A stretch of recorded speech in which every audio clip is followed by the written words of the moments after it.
గణేష్ భగవానుడు గణేష్ నవరాత్రులు జరుపుకోవడం జరిగింది. భక్తులు గణేష్ నవరాత్రులు 9 రోజులు జరుపుకున్న తర్వాత గణేష్ నిమజ్జనంలో ఊరేగించడం జరుగుతుంది. భక్తులందరూ కొబ్బరికాయలు, పూలమాలలు సమర్పించడం జరిగింది.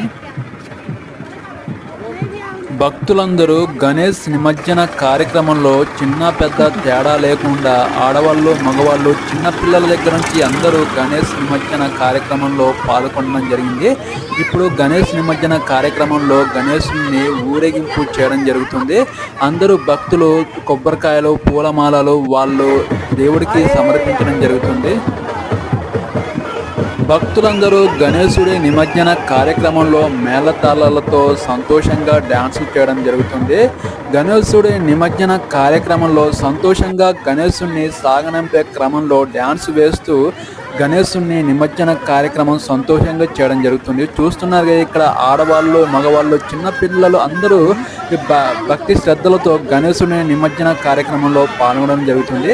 ఇది ఎక్కడ జరుగుతుందంటే ఛత్తీస్గఢ్ రాష్ట్రంలోని భూపాలపట్నం గ్రామంలో ఈ గణేశుని నిమజ్జన కార్యక్రమం జరుగుతుంది. మీరందరూ గణేశుని నిమజ్జన కార్యక్రమం చేస్తూనే ఉంటారు కదా. ఈ వీడియో నచ్చితే ఒక లైక్ చేయండి, నా ఛానల్ని సపోర్ట్ చేయండి, సబ్స్క్రైబ్ చేయండి. మిమ్మల్ని అందరినీ రిక్వెస్ట్ చేస్తున్నాను. మీ అందరికీ గణేష్ నిమజ్జన కార్యక్రమం